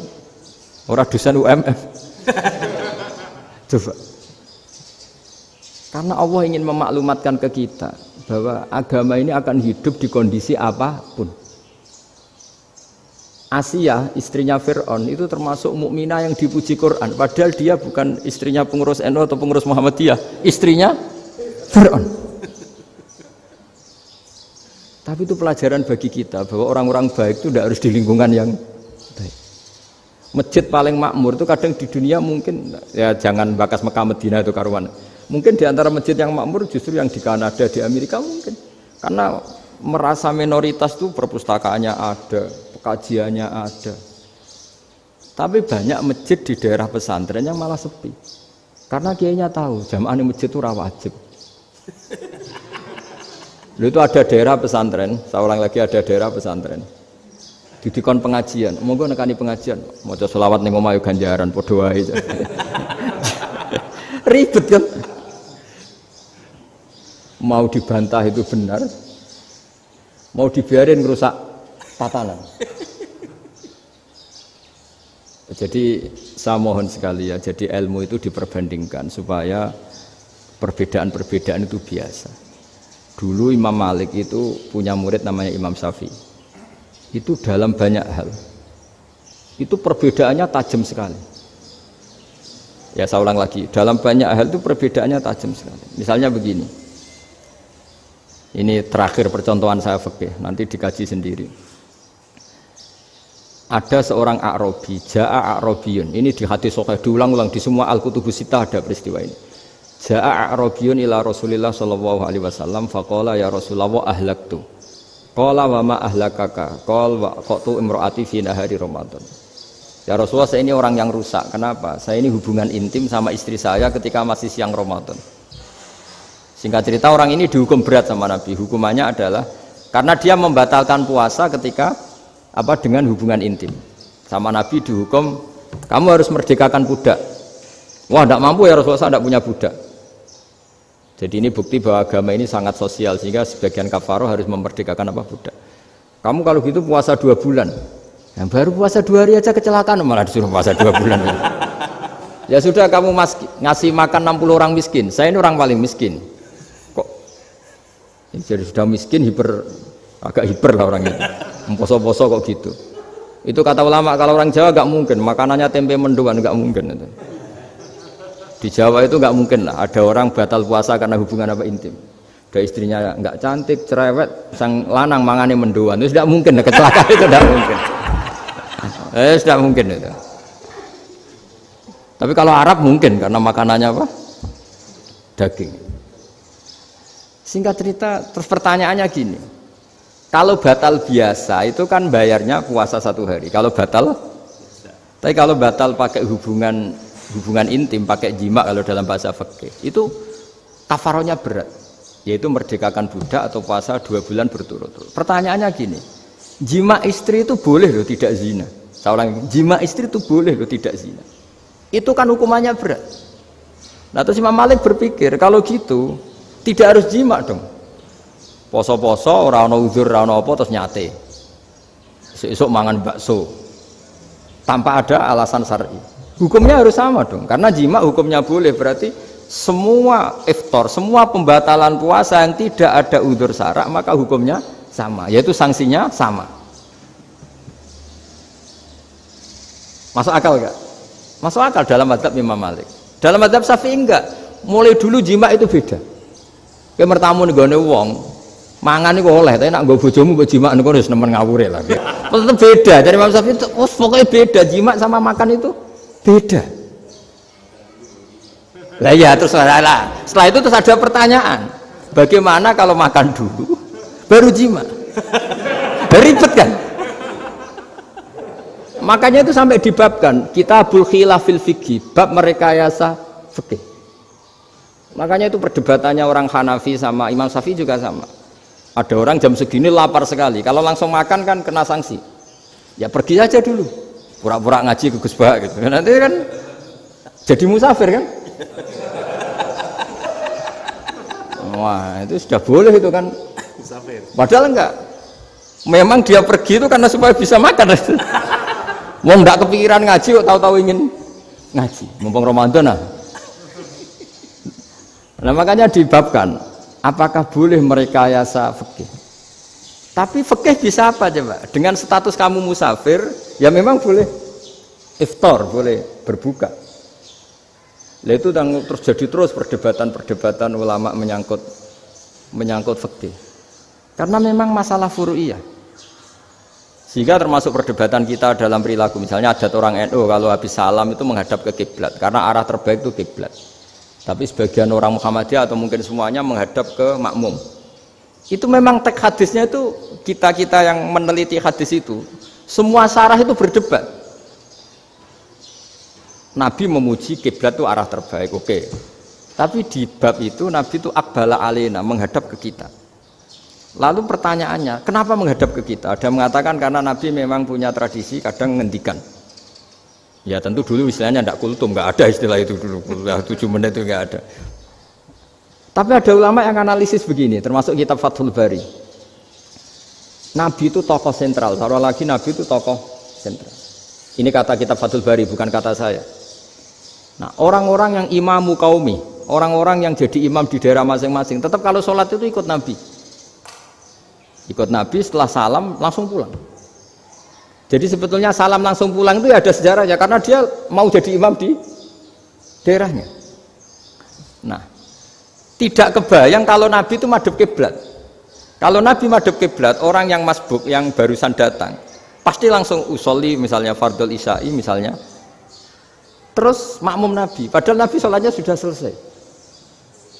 Jadi intinya gini kata Fathul Bari. Imam setelah salam itu harus bikin gerakan atau omongan atau apa saja yang menunjukkan kalau sholatnya selesai. Di antara gerakan itu adalah beliau harus menghadap ke hadirin atau menghadap ke utara atau apa saja yang penting menunjukkan kalau sholat ini sudah selesai. Itu fikih. Jadi fikih itu cara menganalisis itu memang unik. Karena kalau Nabi tetap seperti itu, posisi pancet seperti itu, maka orang yang baru datang mengira Nabi masih sholat. Nah, pertanyaannya kalau mereka sudah takbir, malah sholatnya tidak sah. Kenapa tidak sah? Menggantungkan sholat atau mengikatkan sholatnya dengan orang yang sudah tidak sholat. Jadi menjadikan orang yang nggak sholat sebagai imamnya kan nggak boleh. Maka Nabi harus memaklumatkan dengan gerakan itu bahwa beliau sudah tidak sholat. Karena orang datang dari berbagai daerah. Jadi nganalisis fikih, fiqhul hadis namanya. Itu ulama itu mau tidak mau debat karena pertanyaannya itu kenapa ya memang mau apa karena yang namanya sosial itu yahtamilu muhtamilatin ada sekian kemungkinan makanya dalam madzhab istimbat itu ketika Nabi sedekah pakai tamer pakai kurma itu ulama mesti ngitungnya tuh kut itu makanan pokok. Sehingga Imam Syafi'i mengatakan kalau di Indonesia pakai beras misalnya karena kutil balad Indonesia itu beras. Oke, Imam Syafi'i mainstream. Tapi ketika era Yusuf Qaradawi di Al-Azhar di Mesir sana, ulama-ulama mulai usil. Sama sih ingat Mbah Mun sering gejlokan, lah iya petani gabah, petani padi wis melarat wajib zakat. Petani cengkeh, kakao, suga-suga wajib zakat hanya karena yang ditanam tidak makanan pokok. Jadi mulai ada ulama mulai gerah lah kalau bahasa politiknya mulai gerah. Yang petani miskin gara-gara yang ditanam padi wajib zakat. Yang orang-orang di sana misalnya di Sulawesi karena tanamannya kakao atau cengkeh tidak wajib zakat karena bentuknya tidak makanan pokok. Geger kan di Al-Azhar geger. Akhirnya hampir semua ulama berpendapat ya sudah sekarang ketika Nabi menzakati makanan pokok itu jangan dihitung sebagai makanan pokok. Wa mimma akhrajna lakum minal ard. Apa saja, ma itu apa saja. Makanya kata Yusuf Qaradawi, ma itu apa saja. Makanya semua tanaman yang menghasilkan uang itu wajib zakat. Nah, masalahnya kitab-kitab Syafi'iyah itu sudah mamlu'ah, sudah penuh dengan penjelasan misalnya fala zakata fil khadrawat, maka enggak perlu zakat untuk kayak kangkung, semangka dan sebagainya. Nah, lalu kiai-kiai angkatan modern kayak Mbah Mun itu sering dapat masukan, saya pernah dengar sendiri. Yai, Saya ini punya sawah 1 hektar, tak tanamin padi, itu nggak pernah kaya saya. Sekarang tak tanamin kangkung malah saya kaya, karena tiap 3 hari panen tak kirim ke Jakarta. Itu orang Indramayu yang tanya. Jadi tanam padi nggak pernah kaya, tanam kangkung kaya. Nah, karena dia orang soleh, kalau zakat boten. Mau diwajibkan zakat tidak makanan pokok, mau tidak wajib dia kaya. Semenjak itu perubahan di Indonesia ikut. Akhirnya ada zakat, pokoknya asal tanaman yang 1 nisab ya wajib zakat. Masih ada debat lagi. Ketika nanam ingin dipanen, itu dia petani apa pedagang? Karena nanti perdebatannya ikutnya zakat zuruk, zakat tanaman apa zakat pedagang. Kalau sampean nggak pernah debat berarti sebenarnya Anda ada dosen Islam ini. Mau berurusan nggak pernah diskusi fikih apa Islam. Karena saya berkali-kali punya tamu itu begini, Gus saya ini pedagang melon, tapi dia penanam melon, jadi pedagang yang agak ingin badi banyak. Itu caranya gini Pak Rektor, saya misalnya pedagang melon, daripada saya kulak di pasar atau dari petani sudah mahal, nyewa tanah sekian hektar terus ditanami melon. Setelah berhasil, ini dia zakatnya tanaman apa zakat pedagang? Karena dia nanam itu mentalnya sudah pedagang. Padahal nanti zakatnya beda kan? Yang 1 2,5%, yang 1 rubul usur sama nisul usur sama usur, 1/10 sama 1/20. Kalau zakatnya zuruk kan 1/10 atau 1/20. Yang 1 rubul usur, kira-kira 2,5. Saya ulang lagi ya. Jadi di era modern itu kita jadi bingung, pedagang tapi gayanya petani, petani tapi hakikatnya. Jadi gampangannya gini ya, kalau saya pedagang beras, kok saya kaya raya, itu mendingan nyewa sekian hektar untuk ditanamin beras, padi ya, daripada tengkulak, daripada beli. Akhirnya perdebatannya, ini zakatnya pakai apa? Misalnya tebu, misalnya petani tebu. Oh jelas kalau jual nanam tebu itu ingin dijual. Masa apa itu es tebu berhektar-hektar? Nah, kira-kira kalau menurut jenengan ini zakatnya zakat apa? Tijarah apa zakat tanaman? Mentalnya tijarah, mentalnya pedagang. Nah ini saya hanya mau cerita. Khilaf, kadang-kadang orang angen-angen. Khilaf itu nggak mungkin enggak. Ya sama seperti NU dan Muhammadiyah selalu khilaf awal Ramadan. Itu memang nggak bisa nggak khilaf. Misalnya begini, saya beri contoh ya. Karena kadang yang khilaf juga nggak pernah belajar. Lucu kan? Tak beri contoh ya. 2001 itu abad keberapa coba? Tahun 2001.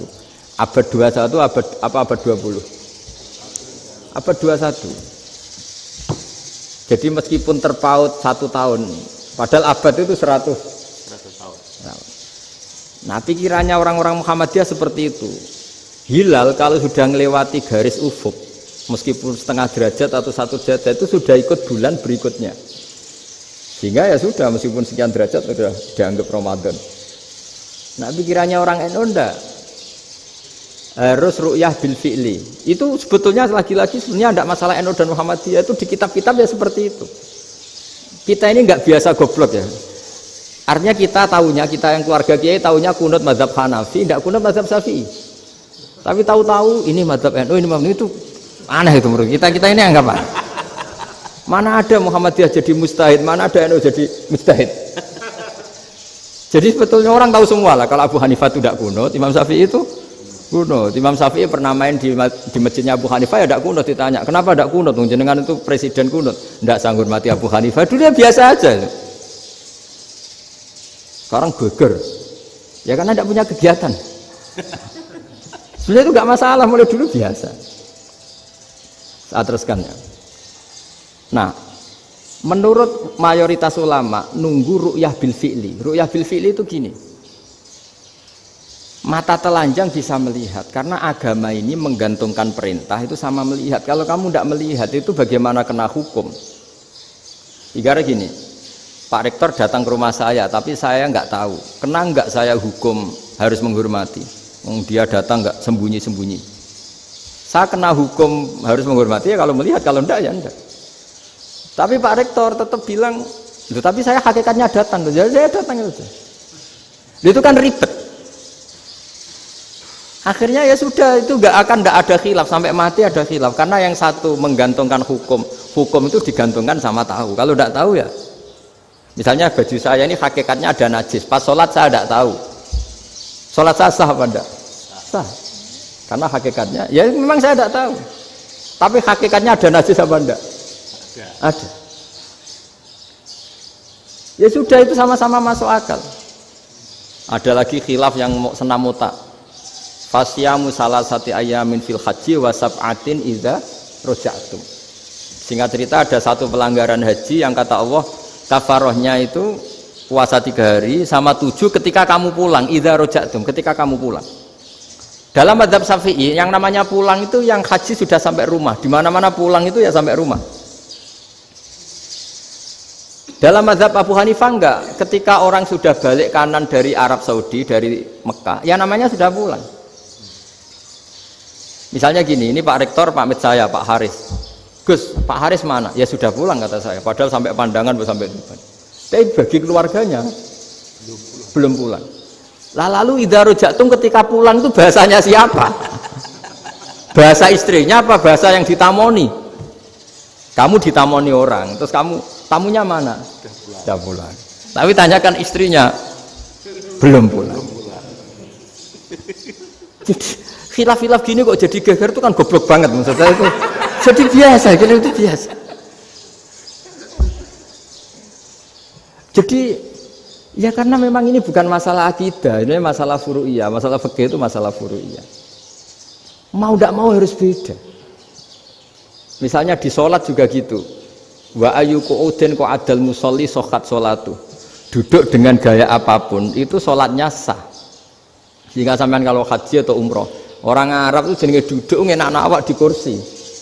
Duduk sopan ya hanya orang Indonesia loh. Kalau sholat itu masih duduk ala orang tahiyat. Kalau sampean di Mekah, duduknya pakai apa coba? Kursi ya? Oh enak sholat duduk. Karena memang takbirnya di fikih dengan duduk gaya apa saja sah. Makanya sengenak awak duduk di kursi. Ribet kan? Mau tidak disahkan itu namanya duduk. Mau disahkan masa iya sowan Allah kok duduk santai-santai gitu. Tapi mau apa? Ini fikih. Ya sekarang lagi ini fikih. Fikih itu ya sudah ini fikih. Makanya kalau ulama berdebat misalnya Abu Hanifah berpendapat sholat itu wajib baca Fatihah apa asal Quran. Dalam mainstreamnya ya Fatihah karena la sholata liman lam yaqra bi Fatihatil kitab. Tapi cara Abu Hanifah enggak. Faqra'u ma tayassara minal Qur'an, bacalah apa saja yang mudah bagi kamu. Asal itu Quran. Sementing gak gending Jawa, gak nyanyi lah gitu. Ya sudah mau apa coba? Jadi ya susah memang kalau fikih itu ya sudah seperti itu. Ada lagi yang masih ekstrim misalnya.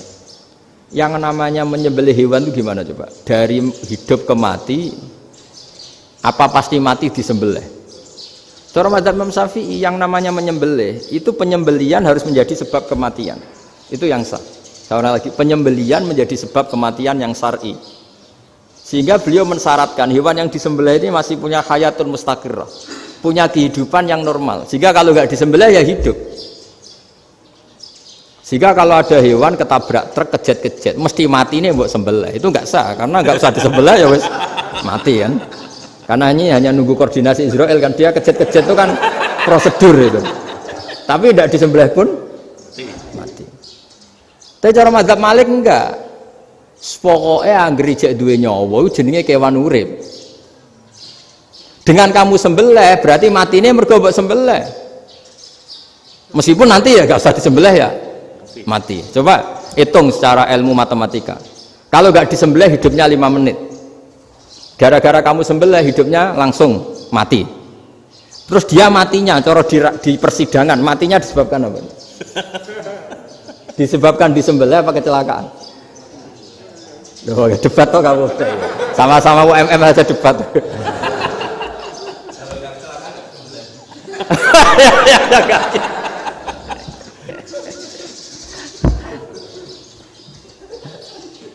Loh saya pernah Mas ngalami nyata itu. Saya jalan-jalan sama anak saya pakai motor. Sampai di jalan raya gitu ada ayam jago ketabrak mobil, kejet-kejet. Orangnya tanya, "Gus, ini halal tau ora?" "Wis kanggo kon halal."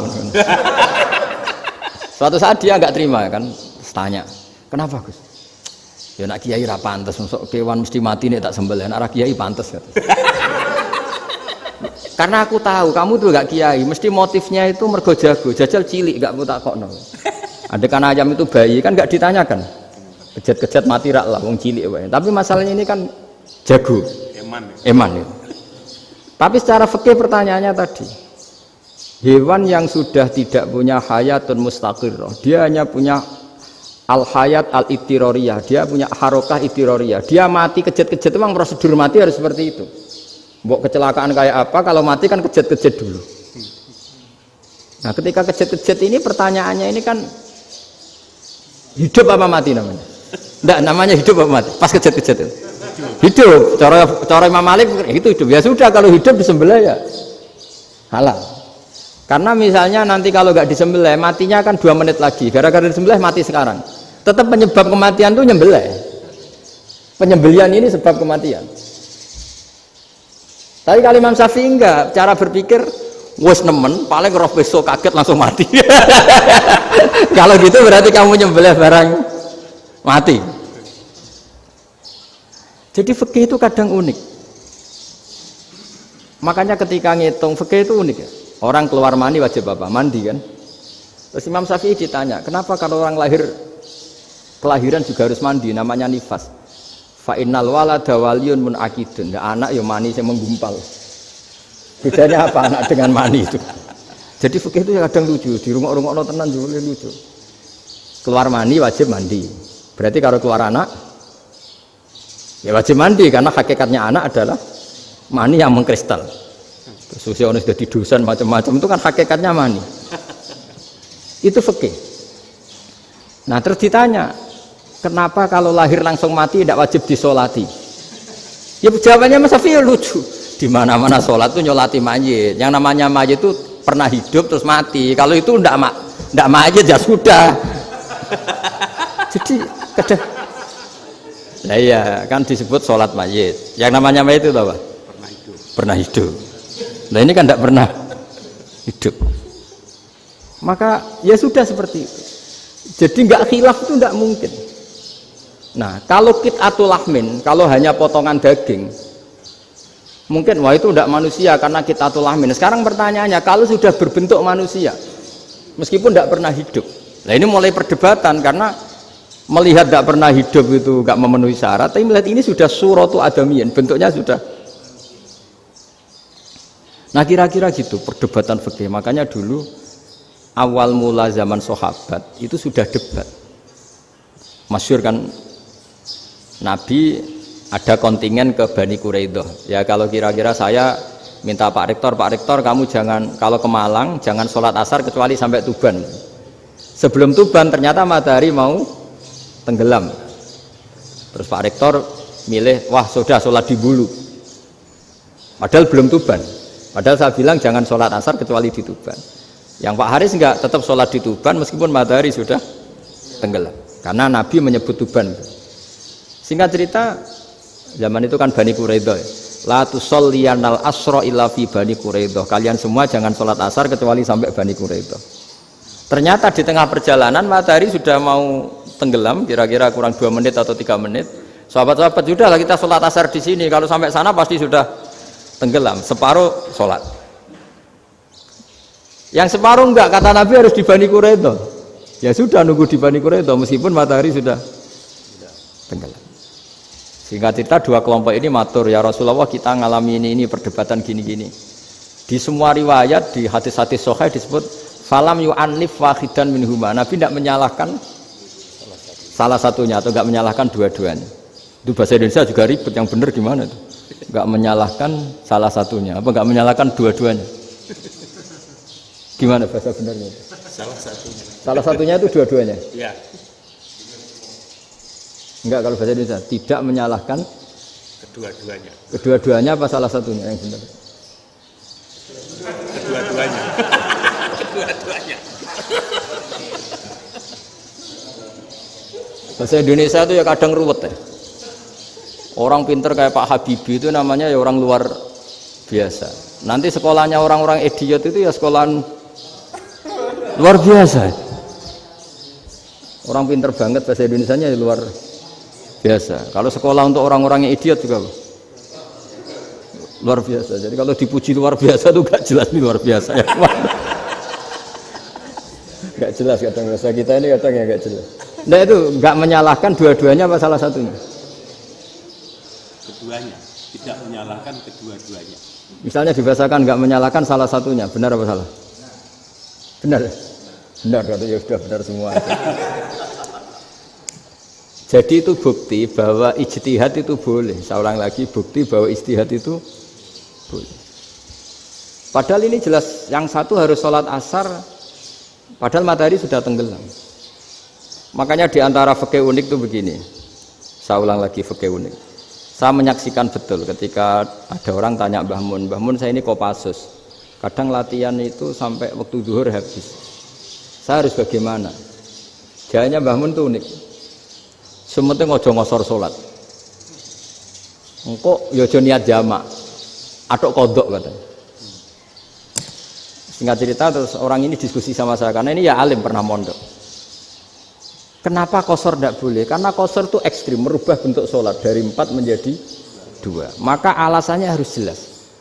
Harus jelas itu orang yang latihan di Kopassus itu kan dia sudah berasrama di situ. Berarti dia sudah tidak musafir karena asramanya di situ, sudah mukim. Kalau dia qashar itu merubah bentuk sholat dari 4 menjadi 2. Merubah itu ekstrim. Tapi kalau dia qadha itu hanya mengakhirkan sholat dari waktunya.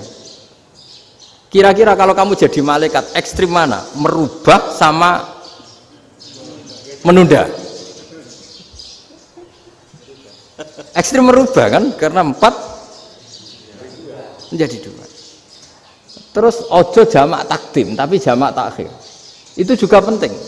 Bagi pengkaji fikih itu penting. Kalau jamak takhir itu salah-salah sidik ora pati popo. Kenapa? Kan mirip duhur qadha. Kalau jamak takhir kan. Tapi kalau jamak takdim asar kok di waktu duhur, ekstrim mana? Perubahan takhir sama takdim itu ekstrim mana? Ekstrim takdim karena melakukan sesuatu belum waktunya. Belum waktunya. Jadi itu memang ya memang tadi kajian-kajian fikih itu memang unik. Karena bagi ahlinya, saya ulang lagi tapi ini saya ulang lagi bagi ahlinya. Makanya ketika Nabi menjamak sholat ketika nusuk, ketika haji itu kata Imam Syafi'i lis safar. Karena Nabi pergi jauh karena rumahnya Medina. Tapi resikonya fatwa itu adalah orang Mekah nggak boleh jamak karena kawasannya nggak sampai 90 kilo lah kalau sekarang mungkin. Tapi kata Imam Malik nggak jadi nusuk sehingga orang Mekah pun yang haji ya boleh jamak karena alasan jamaknya karena nusuk, karena haji bukan karena jarak. Terus diteruskan lagi. Kalau karena pergi boleh jamak, memangnya pergi itu kenapa? Karena repot. Nah itu masalah kan masyakoh. Nah, terus mulai ada orang-orang yang ngawur kan resepsi jamak, ribet. Wes resepsi duit utangan kan capek. Wah itu sudah jamak. Ribet kan. Jadi kalau sudah illatul hukmi itu sudah mesti bikin masalah. Kalau sudah illatul hukmi itu pasti bikin masalah. Nah, pertanyaannya jamak itu masih gampang karena bentuknya sholat masih 4. Yang ekstrim kalau qashar karena bentuk sholat 4 menjadi 2. Maka kata Mbah Mun pesennya nak kue ra mesti benere jika alasan itu tidak mesti benarnya. Pokoknya sementing tidak qashar katanya. Juga tidak jamak takdim karena qashar ini kan merubah bentuk sholat kan ekstrim. Jamak takdim juga ekstrim karena mendahulukan sholat sebelum waktunya. Kalau jamak takhir kan biasa, kalaupun salah kan mirip kodok. Ya mirip kodok biasa kan. Nah ini saya cerita, jadi fikih itu bagi ahlinya itu memang punya konsekuensi yang seperti itu. Makanya pertanyaannya misalnya Bagaimana hukumnya penyembelihan lewat mesin? Ya ribet kan. Bagaimana nyembelih dari apa ini? Belakang. Saya baca di kitab-kitab nyembelih dari belakang itu ya hukumnya tetap boleh asal apa itu hulkum dan mari itu terpotong. Tapi pertanyaannya, jangan-jangan ayamnya sudah kaget dulu karena uratnya ini. Makanya perlu ditanya ahli medis, setelah uratnya tercabut ini jangan-jangan sudah berstatus mati. Kan potensi ketika dipotong dari sini, potensi sudah berstatus mati. Makanya, nah kalau misalnya menyembelih dengan dibuat plak gitu langsung mati juga. Itu tetap ada dohtoh, kalau dalam bahasa fikih dohtoh. Dia terkaget, begitu, ada dohtoh karena nggak bisa bernafas terus mati. Berarti kelangsungannya bangkai. Jadi orang yang pengkaji fikih itu ya seperti itu, memang itu yang ditekuni. Tapi kita sebagai orang awam ya tadi, nak sing kecelakaan itu wedhus, ayam jago ngeman, tapi nak pitik cilik ikhlas.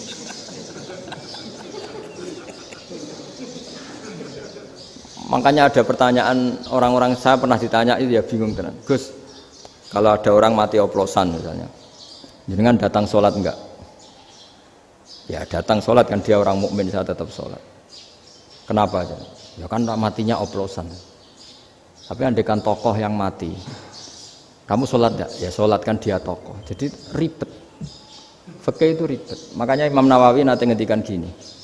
Ada orang ngundang Nabi, ya Rasulullah, saya mohon nyolati ini. Nabi tanya, punya utang enggak? Punya. Nabi, saya enggak mau nyolati mayit yang punya utang. Terus ada sahabat datang, ya Rasulullah, utang itu tak ambil alih kami. Berarti dia sudah tidak punya utang. Terus Nabi kerso nyolati. Pertanyaannya, utang itu hal yang boleh. Saya ulangi, utang itu hal yang boleh. Tapi kenapa Nabi se-ekstrim itu?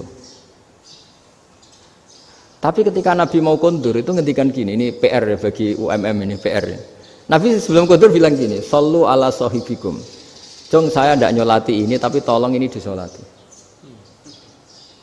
Terus kata Imam Nawawi, dianalogikan atau dikiaskan siapapun pelaku dosa besar atau mati dalam keadaan tidak benar, misalnya pas dugem mati, pas oplosan mati, itu sebaiknya tokoh-tokoh itu enggak nyolati karena nanti dianggap penghormatan.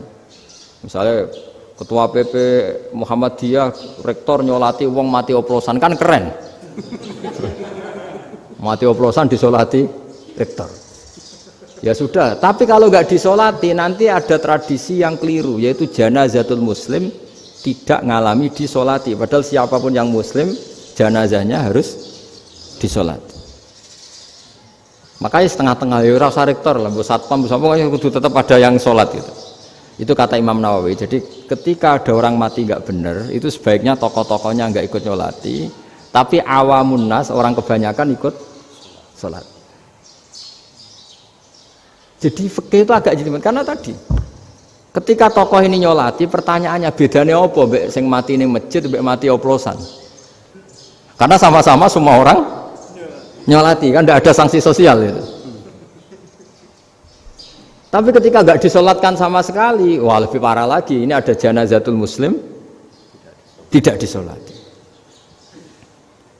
Sehingga kata Imam Nawawi, ini hebatnya Nabi tengah-tengah. Jadi Nabi kundur, jong saya tidak nyolati, tapi sallu ala sahibikum. Ya tapi ini kamu harus nyolati.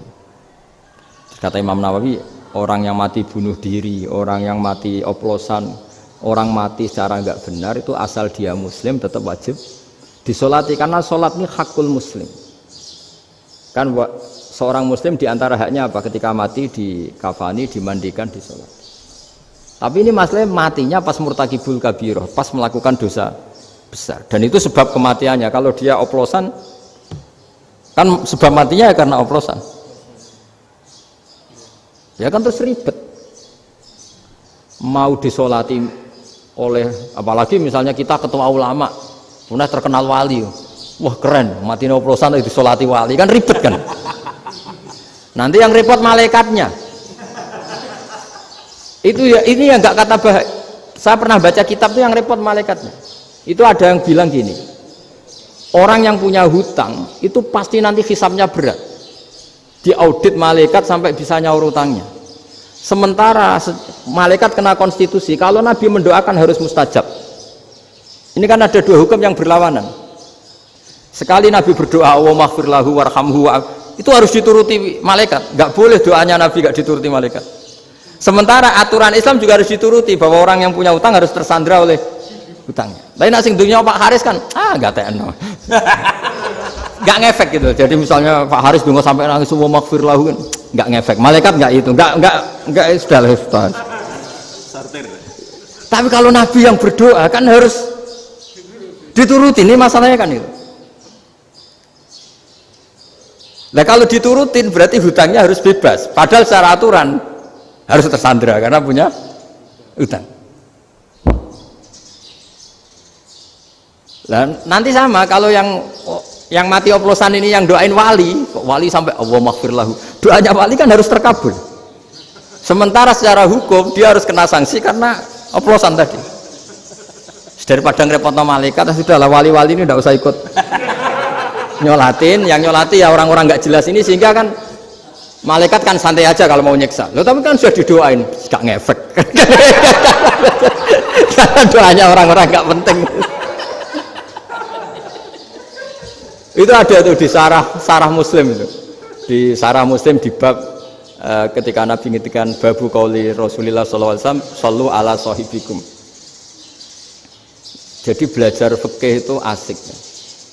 Karena tadi harus dipelajari. Kalau enggak, ilmu ini hilang. Terus nanti takutnya lagi ilmu fikih itu direduksi sosial. Terus misalnya gini, pepe wong cilik wae kiai-kiai ra gelem nyolati. Orang melihatnya ini karena yang oplosan wong cilik om larat ra disolati. Jajal bupati ya disolati, mergo amplope gede-gede kan terus ruwet kalau dianalisis gitu kan ruwet. Makanya kenapa saya harus ngomong fikih supaya semuanya itu enggak didudukkan urusan sosial itu. Nah kalau semuanya didudukkan sosial kan sentimennya sentimen sosial, ribet. Padahal yang sering mati oplosan itu kan wong cilik gitu loh, karena tadi kalau wong sugih kan pakai whisky yang mahal yang insya Allah tidak mati kan gitu.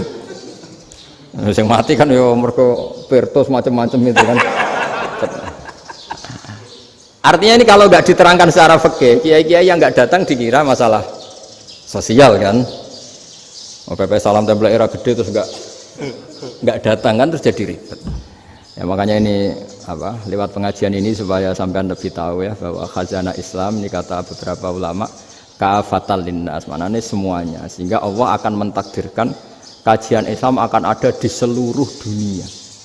Jadi kenapa IAIN marak di Indonesia, UMM, Universitas NU banyak, karena agama ini kafatal linnas, tidak miliknya orang Arab tapi milik semua. Orang alimnya juga gitu. Ketika ada liga alim seluruh dunia, itu orang Indonesia, orang Afrika, ya selalu ada orang alim yang kelas dunia. Seperti dulu ada Imam Bukhari, itu as-sakhul kutub ba'da kitabillah. Kitab terbaik setelah Quran itu Bukhari. Padahal dikarang oleh orang Uzbek. Kata siapa? Islam As-Sobyan, orang Arab ngakui kalau kitab paling sahih itu Bukhari. Mekah Madinah pun ngakui kalau kitab paling sahih Bukhari. Padahal pengarangnya ada orang Arab. Orang mana? Uzbek. Imam Ghazali yang diakui seluruh dunia itu Atos itu ikut Persia, juga bukan orang Arab, Sibawayh jadi orang Persia. Nah ini yang belum ada orang Malang ini, tinggal PR ini. Ya nyusul ya. Ya saya kira demikian. Assalamualaikum warahmatullahi wabarakatuh. Baik Bapak Ibu para pemirsa yang dirahmati oleh Allah, kita sudah mendengarkan tausiah yang sangat mendalam dari Gus Baha, yang intinya saya rasa sudah dipahami semua bahwa pentingnya bagi kita untuk terus banyak mengkaji, belajar, tidak hanya memahami satu sisi dari ajaran agama kita, satu versi dari ajaran agama kita, akan tapi karena agama ini diturunkan untuk kafatal linnas, untuk semua manusia, maka terjadinya perbedaan di dalam ijtihad para ulama itu pada dasarnya menjadi rahmat bagi alam semesta dan bagi umat Islam. Mudah-mudahan apa yang sudah kita dengar dari tausiah Gus Baha dapat kita pahami dengan baik dan menjadi ilmu yang bermanfaat untuk kita semua. Kami terima kasih kepada Gus Baha atas nama Universitas Muhammadiyah Malang. Mudah-mudahan jalinan silaturahim antara UMM dengan Pondok Gus Baha ini terus senantiasa bergulir dan menjadi bagian dari upaya kita bersama untuk meneguhkan Islam yang rahmatan lil alamin. Demikian saya rasa pengajian kita pada pagi sampai siang hari ini. Kurang lebihnya minta maaf. Wallahu a'lam bishawab. Kita tutup dengan bacaan hamdalah. Alhamdulillahirabbil alamin. Subhanakallahumma bihamdika asyhadu an la ilaha illa anta astaghfiruka wa atubu ilaik. Wassallallahu ala Muhammadin wa ala alihi washabbihi ajmain. Walhamdulillahirabbil alamin. Wassalamualaikum warahmatullahi wabarakatuh.